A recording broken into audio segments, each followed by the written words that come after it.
Anglesola ha celebrat aquest cap de setmana la 31a Festa dels Tres Tombs i la 18a Fira Medieval.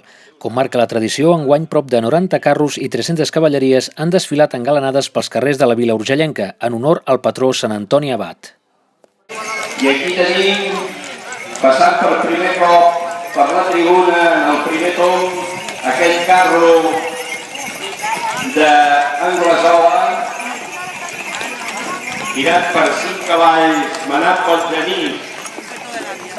El 20% dels carros i cavalleries participants són locals i la resta de diferents punts de la geografia catalana, enguany amb alguna novetat. Bé, la més destacada és això del carro més gran de fer de Catalunya, que és de la Societat Sant Antoni Abat d'Anglesola, i que aquest any anirà portat per 6 cavalls. El carro garber d'Anglesola, el carro més gran de Catalunya,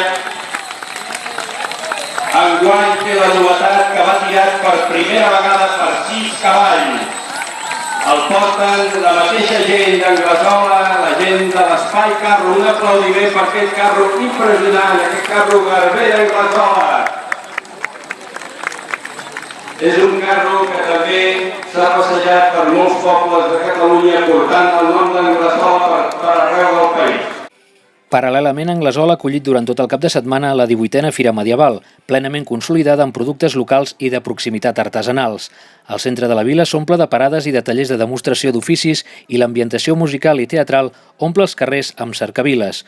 Durant els dies que dura la fira es poden veure espectacles eqüestres i diferents exposicions dedicades a la pintura o als carruatges.